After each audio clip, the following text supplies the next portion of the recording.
કચ્છની પવિત્ર ધરા પરથી માનવતાની સુવાસ પ્રસરાવતી એક હૃદયસ્પર્શી ઘટના સામે આવી છે। ભુજની આયુષ હોસ્પિટલ ખાતે સારવાર લઈ રહેલા કાનજીભાઈ ભદ્રુ નામના યુવાને તબીબોએ બ્રેઇન ડેડ જાહેર કર્યા બાદ તેમના પરિવારે ભારે હૈયે પરંતુ અત્યંત સાહસિક નિર્ણય લઈને અંગદાનની સંમતિ આપી હતી। આ એક નિર્ણયને કારણે આજે દેશના 4 અજાણ્યા વ્યક્તિઓને નવું જીવન પ્રાપ્ત થયું છે। કાનજીભાઈના હૃદયની અમદાવાદની યુએન મહેતા હોસ્પિટલમાં અને કિડની તથા લીવરને કિડની હોસ્પિટલમાં સફળતાપૂર્વક ટ્રાન્સપ્લાન્ટ કરવા માટે મોકલવામાં આવ્યા હતા। આ સમગ્ર પ્રક્રિયામાં વહીવટીતંત્ર અને પોલીસ વિભાગે ગ્રીન કોરિડોર રચીને માત્ર 8 થી 9 મિનિટમાં અંગોને એરપોર્ટ સુધી પહોંચાડીને સમયસૂચકતાનું ઉત્તમ ઉદાહરણ પૂરું પાડ્યું હતું। એક સામાન્ય પરિવારના આ અસામાન્ય નિર્ણયને કારણે આજે માનવતા મહેકી ઉઠી છે।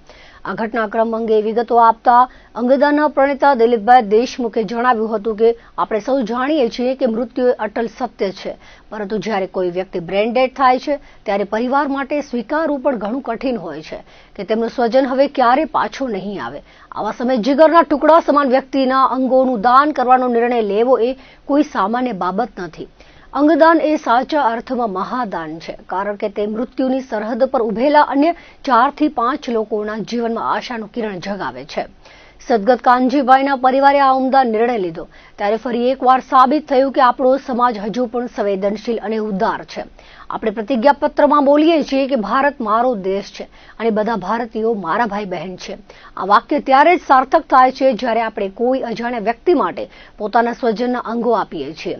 આ પ્રક્રિયા પાછળ અનેક ડોક્ટરો અને સ્ટાફની 24 કલાકની અવિરત મહેનત હોય છે। કચ્છવાસીઓને અપીલ કરતા તેમણે જણાવ્યું હતું કે પ્રથમ તો પોતાના શરીરની કાળજી રાખો અને માર્ગ અકસ્માત ટાળવા હેલ્મેટનો ઉપયોગ કરો, કારણ કે સ્વસ્થ જીવન જીવવું એ જ શ્રેષ્ઠ છે। પરંતુ જો ક્યારે આવી કઠિન પરિસ્થિતિ સર્જાય તો અંધશ્રદ્ધા કે ડર રાખ્યા વગર અંગદાન માટે આગળ આવજો, જેથી તમારા સ્વજન કોઈના શરીરમાં જીવંત રહી શકે। આ સમગ્ર ઘટનાની વિગતો આપતા ભુજ આયુષ હોસ્પિટલના ડાયરેક્ટર ડોક્ટર ઉપેન્દ્રસિંહ વાઘેલાએ જણાવ્યું હતું કે પાણદ્રો પાસે થયેલા અકસ્માતમાં કાનજીભાઈને ગંભીર ઇજાઓ પહોંચતા તેમને તાત્કાલિક સારવાર અર્થે ભુજની આયુષ હોસ્પિટલમાં ખસેડવામાં આવ્યા હતા। અહીં ન્યુરોસર્જન ડોક્ટર હિતેશભાઈ અને તેમની નિષ્ણાંત ટીમ દ્વારા સતત 14 દિવસ સુધી અથાગ પ્રયત્નો કરવામાં આવ્યા હતા, પરંતુ તમામ પ્રયાસો નિષ્ફળ રહેતા તેમને તબીબી રીતે બ્રેઇન ડેડ જાહેર કરવામાં આવ્યા હતા। આ કપરી પરિસ્થિતિમાં હોસ્પિટલના તબીબો અને અંગદાન ક્ષેત્રે કાર્યરત દિલીપભાઈ દેશમુખ દ્વારા દર્દીના મોટા ભાઈ નારાયણભાઈ અને અન્ય સગા સંબંધીઓને અંગદાનના મહત્વ વિશે સમજાવવામાં આવ્યા હતા। સ્વજન ગુમાવવાનું અસહ્ય દુઃખ હોવા છતાં પરિવારે અન્યના જીવનમાં ઉજાસ પાથરવાના હેતુથી અંગદાન માટે સંમતિ આપી હતી। પરિવારની સંમતિ મળતા 14મી તારીખની સાંજથી અંગો મેળવવાની જટિલ પ્રક્રિયા શરૂ કરવામાં આવી હતી। આ માટે અમદાવાદની પ્રતિષ્ઠિત યુએન મહેતા હોસ્પિટલ અને IKDRCની ટીમો ભુજ પહોંચી હતી। અંગોને સુરક્ષિત અને ઝડપથી ગંતવ્ય સ્થાન સુધી પહોંચાડવા માટે વહીવટીતંત્ર અને પોલીસ વિભાગના સહયોગથી ગ્રીન કોરિડોર તૈયાર કરવામાં આવ્યો હતો। રાત્રે 8 વાગે અમદાવાદથી ખાસ પ્લેન ભુજ એરપોર્ટ પર ઉતર્યું હતું, જ્યાં હોસ્પિટલથી એરપોર્ટ સુધીનું અંતર ગ્રીન કોરિડોર મારફતે માત્ર 5 થી 6 મિનિટમાં કાપીને હૃદયને અમદાવાદ મોકલી દેવાયું હતું। તેવી જ રીતે લીવરને પણ બાય રોડ ગ્રીન કોરિડોર દ્વારા માત્ર 4 કલાકમાં અમદાવાદ પહોંચાડવામાં આવ્યું હતું, જ્યારે બંને કિડનીઓ પણ રાત્રે 10 વાગ્યા બાદ અમદાવાદ રવાના કરવામાં આવી હતી। આ ઐતિહાસિક કાર્યમાં આયુષ હોસ્પિટલના doctor Upendrasinh Vaghela, cardiologist doctor Jenil, critical care specialist doctor Gargi સહિત સમગ્ર એડમિનિસ્ટ્રેટિવ અને નર્સિંગ સ્ટાફનો મહત્વનો સહયોગ રહ્યો હતો। અમદાવાદથી આવેલી ડોક્ટરોની ટીમમાં ડોક્ટર કરણ પટેલ, ડોક્ટર કાર્તિક પટેલ, ડોક્ટર હીર જરીવાલા અને ડોક્ટર રામવીર સિંહે પણ ખડે પગે રહી આ પ્રક્રિયા પાર પાડી હતી। અંગદાન એ સૌથી મોટું દાન છે। જ્યારે દર્દી કાનજીભાઈ, જ્યારે અમને 3 તારીખને એમનો 1 તારીખનો અકસ્માત થયો હતો। અકસ્માત પાંદરો પાસે થયો હતો, એટલે ઘણું લાંબુ અંતર છે, ત્યાંથી કાપી નહીં આવતા એમને ઘણું મોડું થઈ ગયું હતું। આવ્યા ત્યારે ઘણી ગંભીર પરિસ્થિતિમાં હતા, ત્યારે અમારા ન્યુરોસર્જન છે ડૉક્ટર હિતેશ સાહેબ એમની સારવારમાં જોડાયેલા હતા। દર્દીને આપણે પૂરતી યોગ્ય એવી સર્જિકલ અને આઈસીયુની ક્રિટિકલ ટ્રીટમેન્ટ આપી ઓલમોસ્ટ 1 તારીખથી લઈ અને 14 દિવસના અથાગ પ્રયત્નો કર્યા અને 13 તારીખના અમને હિતેશ સાહેબ જે અમારા ન્યુરોસર્જન છે એમના તરફથી અમારી ડૉક્ટર ટીમ સાથે ડિસ્કશન થયું કે દર્દી હવે બ્રેઇન ડેડ ડિક્લેર કરવા જેવું થયું છે, કે દર્દીમાં અંગો કામ કરે છે, બ્રેઇન હવે સર્વાઈવ થઈ શકે તેમ નથી। તે બાદ અમે એમના સગાવાલાને સમજાવ્યા કે આવી રીતની પરિસ્થિતિ છે। એમના મોટા ભાઈ છે નારાયણભાઈ, કે જે પાંદરોમાં રહે છે, અને દર્દી અને એમના બીજા અમુક સગા ભેગા મળી અને એક નિર્ણય લીધો પછી અંગદાનના આપણા પ્રણેતા દાદા સાહેબને આપણે આ વસ્તુ માટે જાણકારી આપી અને એમની અમદાવાદની ટીમ પ્રિયાબેન જે હેન્ડલ કરે છે કોર્ડિનેટર, એમની સાથે વાત થઈ અને જરૂર પૂરતા ટેસ્ટ, જરૂર પડતા કાઉન્સેલિંગ કે દર્દીને સમજાવવું જરૂરી છે, દર્દીના સગાને સમજાવવું જરૂરી છે, એ બધી પ્રક્રિયાની સોટોની પ્રોસિજર જે કહેવાય છે એ બધી માર્ગદર્શન અમને પૂરતું પાડવામાં આવ્યું. તે બાદ અમારી ક્રિટિકલ કેરની ટીમ જે છે, જેમાં અમારા ડૉક્ટર જેનિલ સાહેબ કાર્ડિયોલોજિસ્ટ છે, ડૉક્ટર ગાર્ગી મેડમ જે ક્રિટિકલ કેર સ્પેશિયાલિસ્ટ છે, અમે બધા 14 તારીખના સાંજના 7 વાગ્યાના ભાગમાં દર્દી તરફથી અમને અપ્રુવલ મળ્યું કે એમના રિલેટિવ અંગદાન કરવા માંગે છે. તો 14 તારીખના સાંજથી અમે આ પ્રક્રિયા શરૂ કરી હતી, જેમાં ઘણી બધી વસ્તુ જોડાયેલી હતી, જેમાં અમુક એડમિનિસ્ટ્રેટિવ કામ હતા, અમુક એવા સેમ્પલ્સ હતા જે અમને IDKRC અને UN મહેતામાંથી મંગાવવામાં આવ્યા હતા. તો અમારી ટીમ રાત્રે બધા સેમ્પલ રેડી કરી, જરૂર પડતા એપનિયા ટેસ્ટ હતા એને અમે 2 થી 3 વખત રિવાઇઝ કરી, સોટોની ટીમને પ્રોવાઈડ કર્યા, પ્રિયાબેન જે કોર્ડિનેટર છે એમને પ્રોવાઈડ કર્યા. ત્યાંથી ડૉક્ટરની ટીમે અપ્રુવલ આપ્યું કે અંગદાન માટે દર્દી લાયક છે. ત્યારબાદ રાત્રે જ રિપોર્ટ અહીંયાથી અમારા જે સ્ટાફમાંથી છે અર્લી મોર્નિંગના નીકળ્યા અને ત્યાં આગળ રિપોર્ટ સબમિટ કર્યા અને ત્યાંના ડૉક્ટરે રિપોર્ટને રન કર્યા પછી હા પાડી કે હવે અમારી ટીમ જે છે UN મહેતાની અને IDKRCની ટીમ એ તમારે ત્યાં ભુજ આવી અને દર્દીનું અંગદાન માટેની આગળની પ્રક્રિયા કરશે. તે બાદ લગભગ બધા જ જેવા સમાજના અગ્રણી, દિલીપ દાદા, લોકસેવાના જે હેમેન્દ્રભાઈ છે, અમારી એડમિનિસ્ટ્રેટિવ ટીમમાંથી શૈલેષભાઈ, ડૉક્ટર શૈલેષ છે, અમારા નર્સિંગ હેડ સાગરભાઈ છે અને અમારા ટીમના બધા જ ડૉક્ટર અહીંયા હાજર હતા અને અમે અંદાજિત પ્રક્રિયા જે છે એ સાંજના 6 વાગે શરૂ કરી હતી. એમના ડૉક્ટરની ટીમ પહોંચી આવી હતી. 6 વાગ્યાથી સર્જરી સ્ટાર્ટ થઈ. તે બાદ એક કરીને જે એમના કાર્ડિયાક સર્જન હતા એમને પ્રથમ પહેલાં જે હૃદય જે છે હૃદયને હાર્વેસ્ટ કર્યું. એ જ સમયે 8 વાગે અમદાવાદથી એક પ્લેન આવી ગયું હતું અને તાત્કાલિક ધોરણે જ અંદાજિત સાહેબે જે કીધું એ પ્રમાણે ગ્રીન કોરિડોર જે પોલીસ તરફથી જોશી સાહેબની જે ટીમ હતી એમણે ઘણો સપોર્ટ કર્યો, એ ગ્રીન કોરિડોર રેડી કર્યો અને અંદાજિત 5 થી 6 મિનિટની અંદર અમે હૃદય જે છે હૃદયને આપણે પ્લેનમાં લોડ કરી અને હૃદયને આપણે અમદાવાદ તાત્કાલિક ધોરણે વિથિન 40 મિનિટના સમયગાળામાં અમદાવાદ પહોંચાડ્યું. તે બાદ બીજી જે IDKRCની ટીમ હતી એમને લીવર જે કહેવાય લીવરનું હાર્વેસ્ટ કર્યું અને એ બાય રોડ એક ગ્રીન કોરિડોર પાછો એક તૈયાર કરવામાં આવ્યો હતો, જેમાં પોલીસની ઘણી સારી કાર્યવાહી રહી હતી કે ભુજથી લઈને અમદાવાદ સુધી એમને એસ્કોર્ટ પ્રોવાઈડ કરવામાં આવ્યું હતું અને સમયસર અહીંયાથી ભુજથી લઈને અમદાવાદ ખાલી 4 થી 4.5 કલાકના અંતરમાં એ અમદાવાદ IDKRC પહોંચી ગયા હતા અને લાસ્ટમાં 10 વાગ્યાના બાદ 2 કિડની જે કહેવાય છે એને હાર્વેસ્ટ કરવામાં આવી અને લાસ્ટમાં કિડનીને સેમ ગ્રીન કોરિડોરના રસ્તા પરથી અમદાવાદ પહોંચાડવામાં આવી હતી.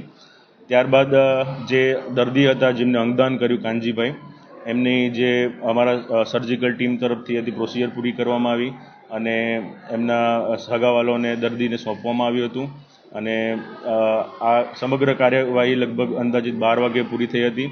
જેમાં IDKRCમાં તમને નામ દઉં તો હાર્ટ સ્પેશિયાલિસ્ટ જે હતા ડૉક્ટર કાર્તિક પટેલ સાહેબ, કિડની માટે ડૉક્ટર હીર જરીવાલા હતા અને લીવર ટ્રાન્સપ્લાન્ટ માટે જે હતા ડૉક્ટર રામબીર સિંઘ હતા.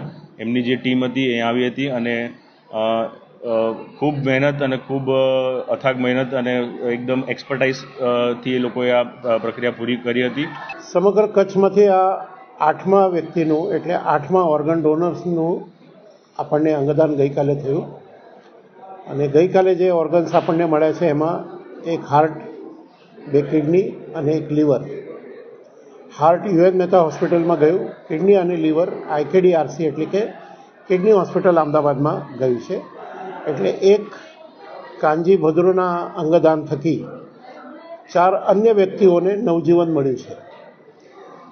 મહત્ત્વની વાત એ હોય છે કે એક વ્યક્તિનું જીવન જ્યારે આપણે બચાવી શકતા નથી ત્યારે પરિવારજનોના સંમતિથી, એના અનુમતિથી જો અંગદાનની અનુમતિ મળે તો એક વ્યક્તિનું જીવન આપણે નહીં બચાવી શકીએ પણ અન્ય એવા 4 લોકો જે જીવન મરણ વચ્ચે ઝોલા ખાતા હોય એમને આવા અંગ પ્રત્યાર્પણ કરીને આપણે ઓર્ગન ડોનેશન કરી શકીએ છીએ. એક ઓર્ગન ડોનેશનની પ્રોસિજરમાં પહેલાં જે પેશન્ટનું ઓર્ગન આપણને મળવાનું હોય એને બ્રેન્ડેડ ડિક્લેર કરવું એ બહુ જરૂરી છે. ઘણીવાર અમને ફોન આવતો હોય છે કે અમારા વડીલ કે કોઈ ભાઈ કે બહેન કે સંબંધી બ્રેન્ડેડ છે એવું લાગે છે. કોઈને લાગવાથી બ્રેન્ડેડ હોતું નથી. બ્રેન્ડેડ ડિક્લેર કરવા માટે 6 કલાકના અંતરે 2 ટેસ્ટ કરીને, જરૂર નહીં કે ટેસ્ટ 6 કલાકે જ થાય, ક્યારેક 8 કલાકે થાય, 10 કલાકે થાય, 12 કલાકે પણ થાય. એ જે ટેસ્ટનું નામ છે એપનિયા ટેસ્ટ. એટલે ખરેખર આ વ્યક્તિ બ્રેન્ડેડ છે કે નહીં એના માટે આ ટેસ્ટ કરવામાં આવે છે, ચકાસણી કરવામાં આવે. અને એ ખરેખર બ્રેન્ડેડ છે એના માટે જે બ્રેન્ડેડ કમિટીના 4 ડૉક્ટર્સ હોય, એ 4 ડૉક્ટર્સના સહીથી એક વ્યક્તિને બ્રેન્ડેડ ડિક્લેર કરવામાં આવે. એમાં એનેસ્થેટિસ્ટ હોય, ફિઝિશિયન હોય, ન્યુરો ફિઝિશિયન કે સર્જન હોય, ઇન્ટેન્સિવ કેરના કોઈક ડૉક્ટર હોય, તો એ પ્રકારના ડૉક્ટરના સિગ્નેચરથી અને બાકી બધા પણ એના પેરામીટર્સ એ સમયે ચેક કરવામાં આવે છે. Sodium, potassium, blood pressure, temperature, આ બધું જ એમાં જોવાનું હોય છે. અને આ બધું જ મોનિટરિંગ થતું હોય છે. એ કોમ્પ્યુટરાઇઝ ઇન્સ્ટ્રુમેન્ટથી આ મોનિટર થતું હોય છે. એટલે એને તમે પ્લસ માઇનસ કરી શકો નહીં. અને એ બધા રિપોર્ટ્સ આપણે સોટોમાં મોકલવાના હોય છે. સોટોના જે ઇન્ચાર્જ ડૉક્ટર હોય એ આ રિપોર્ટ્સ બરાબર ચકાસીને નક્કી કરે કે આ એપનિયા પોઝિટિવ છે કે નહીં. અને એવા પોઝિટિવ 2 એપનિયા થકી જ આપણે એક પેશન્ટને બ્રેન્ડેડ ડિક્લેર કરી શકાય. ફર્સ્ટ એપનિયા પછી 6 કલાકે, મિનિમમ 6 કલાક વચ્ચે ટાઈમ જવો પડે અને 6 કલાક પછી બીજો એપનિયા કરવું પડે. ઘણીવાર એવું બને છે કે 6 કલાક પછી એપનિયા કરે ત્યારે પેરામીટર્સ બદલાઈ ગયેલા હોય એટલે એપનિયા માન્ય નહીં થાય. તો એ માન્ય એપનિયા થાય એના માટે 2-3 વાર પણ ટ્રાયલ કરવું પડે. ગઈકાલે એ કોઈ થયું નહોતું, પણ તમે જે કહ્યું કે બ્રેન્ડેડ થાય એ કેવી રીતે ડિક્લેર થાય, તો આ એને ટેસ્ટ છે કે આ પ્રકારે બ્રેન્ડેડ ડિક્લેર કરીને અને પછી પરિવારને સમજાવવામાં આવે છે કે હવે બ્રેન્ડેડનું અર્થ એ છે કે બ્રેન ડેથ ઇઝ ડેથ. આપણે કાર્ડિયક ડેથ આપણને ખબર છે, નેચરલ ડેથ કહી શકાય, કોમા ખબર છે. આ ત્રણેય અવસ્થા જુદી છે. કાર્ડિયક ડેથમાં માણસનો સંપૂર્ણ ડેથ થઈ જાય. કોમામાં માણસ વેન્ટિલેટર ઉપર હોતો નથી. બ્રેન ડેથ એક એવી અવસ્થા છે કે માણસ વેન્ટિલેટર એટલે કે લાઈફ સપોર્ટિંગ સિસ્ટમ ઉપર હોય. એને બ્રેનને પછી રિવાઈવ કરી શકાય નહીં, પણ બાકી ઓર્ગન્સ આપણે જીવિત રાખી શકાય થોડા સમય માટે. એ દરમિયાન એમની સંમતિ મળે અને ડૉક્ટરો આવે. ઘણીવાર એવું પણ બને કે બ્રેન્ડેડની સંમતિ મળી હોય અને ઓર્ગન્સ લેવા માટે જ્યારે જતા હોય ત્યારે રસ્તામાં પેશન્ટની ડેથ થાય, એવું પણ બને. એવા અવસ્થામાં એમના ઓર્ગન લઈ શકાય નહીં. તો એને બ્રેન્ડેડ કન્ડિશનમાં જ્યાં સુધી ઓર્ગન લઈએ ત્યાં સુધી રાખવા પડે. એવા સમયે એમને ઓર્ગન લઈને પછી એમના ઓર્ગન્સ કામમાં આવી શકે. એ આ બ્રેન્ડેડ ડિક્લેરેશનની પદ્ધતિ છે. ખૂબ કઠિન છે. તમે કલ્પના કરો કે તમારો કોઈ ભાઈ કે બહેન કે મા કે બાપ એ જ્યારે બ્રેન્ડેડ હોય તો એક વ્યક્તિને એમ કહેવું કે હવે એને બચાવી નહીં શકાય અને તમે બીજા કોઈકને કંઈક આપો, તો મોટાભાગે તો પહેલી રિએક્શન આ જ હોય કે આપણે થોડી વાર રાહ જોઈએ. ખરેખર એ વ્યક્તિનું મૃત્યુ થઈ ચૂકેલું હોય છે અને એ અવસ્થાએ કોઈને આ સમજાવવું એ બહુ જ અઘરું છે. પરંતુ મારો અનુભવ એ છે કે આપણો સમાજ બહુ ઉદાર છે અને કઠિન પરિસ્થિતિમાં એની ઉદારતા ઓર ખીલી ઉઠે છે કે ચલો હું મારા સ્વજનને બચાવી શકતો નથી, પણ કોઈ આપણા દેશના 4 લોકો તો બચાવી શકાય. એ અવસ્થામાં એ આપણે જેમ કહીએ છીએ ને બધા ભારતીયો મારા ભાઈ બહેન છે, એ વાક્ય સાર્થક થઈ જાય છે. આપણે જે પ્રતિજ્ઞામાં લીધેલી વાત હોય અને ભારત મારો દેશ છે, આપણા જ દેશના કોઈ એવા ભાઈ બહેનો માટે જેને આપણે ઓળખતા નથી, એ આપણને ઓળખતા નથી, એવું આ અદ્ભુત દાન છે અને આપણા શાસ્ત્રોમાં વર્ણન કર્યા મુજબ સૌથી શ્રેષ્ઠ દાન છે. એટલે જ હું કાયમ કહું છું અંગદાન એ મહાદાન છે. આ એક યોગાયોગ છે કે આમાં ગ્રામ્ય વિસ્તારના લોકો અહીંયા હોસ્પિટલમાં આવે અને એ બ્રેન્ડેડ ડિક્લેર થાય. જાગૃતિ બધે જ શહેરમાં ગ્રામ્ય વિસ્તારમાં સારી છે, અલગ અલગ જ્ઞાતિના લોકોમાં સારી છે. અને આ જે વાત છે આ સમજવાની વાત છે કે હવે મારું સ્વજન આ દુનિયામાં રહી શકશે નહીં. આ વાતનો સ્વીકાર અને જે અંગદાનની વાત કરે છે એના ઉપરનો ભરોસો. એટલે ગ્રામ્ય વિસ્તાર કે શહેરી વિસ્તાર એના કરતાં પણ જે હોસ્પિટલમાંથી અંગદાન થાય, જે વ્યક્તિ એમને કહેવામાં આવે છે અમારા જેવા સમાજના લોકો, અન્ય અગ્રણીઓ, એના ઉપર જો ભરોસો હોય. હવે તમે અત્યારે આ બાઇટ કરી રહ્યા છો આયુષમાં. આયુષ હોસ્પિટલમાં કોઈ ઓર્ગન ટ્રાન્સપ્લાન્ટ થતું નથી. આયુષ હોસ્પિટલમાં ક્યારેય ના આવ્યા હોય એવા 4 પેશન્ટને ઓર્ગન મળવાના છે. કોને મળ્યું છે એ આયુષના ડૉક્ટરોને ખબર નથી, મને પણ ખબર નથી. તો આ આખી આવી ટ્રાન્સપ્લાન્ટ પ્રક્રિયા છે. એટલે એનો જે અંતિમ લાભાર્થી છે એ ખરેખર સાચો લાભાર્થી છે. એ સાચો એનો દાનનો ઉપયોગ જે છે, આપણે પૈસા પણ જ્યારે આપીએ છીએ ત્યારે ખરેખર યોગ્ય વ્યક્તિને મળે કે નહીં સિસ્ટમ એટલી છે અને એક ઓર્ગન લેવા માટે સામાન્યતા એવું હોય છે કે 50-100 પેશન્ટ હોય અને એક ડૉક્ટર એને ટ્રીટ કરતા હોય. જ્યારે ઓર્ગનની વાત આવે ત્યારે એક પેશન્ટ હોય અને અનેક ડૉક્ટર હોય. કાલે આ 4 ઓર્ગન આપણને મળ્યા, 4 ટ્રાન્સપ્લાન્ટ સર્જરી થઈ, 4 ઇન્ટુ કમસે કમ દરેક ટ્રાન્સપ્લાન્ટ સર્જરીમાં 8 થી 10 ડૉક્ટર, 8 થી 10 બીજો સ્ટાફ, એટલે 4 ઇન્ટુ આપણે 15 થી 20 લોકો માત્ર ટ્રાન્સપ્લાન્ટ સર્જરીમાં ઇન્વોલ્વ હોય. અને તમે કલાકોમાં વાત કરું તો ત્યાંથી આવવાના 6 કલાક, અહીંથી જવાના 4 કલાક, અહીંયા ઓપરેશનના 4 કલાક, ત્યાં જઈને ઓપરેશનના 4, 10, 18 કલાક, આ બધા તમે કલાક ગણો તો નોન સ્ટોપ કેટલાક ડૉક્ટરો 24 કલાકથી પણ વધારે કામ કરે ત્યારે એક વ્યક્તિની જિંદગી બચાવી શકાય. આ બહુ જ ટીડિયસ, ખૂબ થકવી નાખનારી અને તેમ છતાં ખૂબ ચોકસાઈપૂર્વક કામ કરવા માટે આ પ્રક્રિયા છે. એટલે અહીંથી માની લો પોલીસ પણ ઇન્વોલ્વ થાય, ગ્રીન કોરિડોર કરવામાં આવે તો પોલીસ પણ ક્યાંક એમને સ્ટક ન થાય ગાડી, ખાસ કરીને એરપોર્ટ ઉપર જાય ત્યારે. કાલે કેટલા મિનિટમાં ગઈ ખબર નહીં, પણ સાધારણતઃ 8-9 મિનિટમાં અહીંથી ગાડી એરપોર્ટ ઉપર જાય. અને તમે જોશો તો ડૉક્ટરો પણ એરપોર્ટ ગયા પછી પણ એ બેગ દોડીને જ પ્લેનમાં બેસતા હોય છે. એક મિનિટ બચાવી એ બહુ જ પ્રક્રિયામાં જરૂરી છે. કારણ અહીંથી હાર્ટ નીકળ્યા પછી ત્યાં પેશન્ટ તૈયાર હોય, પેશન્ટ ત્યાં ઓપન થયેલો હોય છે, બધો હાર્ટ, લીવર બધા જ પેશન્ટ. અને એ ઓર્ગન જલ્દીમાં જલ્દી જો ટ્રાન્સપ્લાન્ટ થાય તો જ આ ઓર્ગનની ક્વોલિટી જળવાય છે. કારણ ઓલરેડી એક શરીરમાંથી ઓર્ગન નીકળી ગયું છે અને બીજા શરીરમાં નાખવાનું છે. આ બહુ જટિલ પ્રક્રિયા છે, પણ અત્યારે આપણા ગુજરાતના ડૉક્ટર્સ બહુ જ સારા ટ્રેન થયેલા ડૉક્ટર્સ છે, એક્સપર્ટ ડૉક્ટર્સ છે અને આવા હજારો પેશન્ટનું જીવન એ આપણને બચાવવામાં સફળતા મળી રહી છે.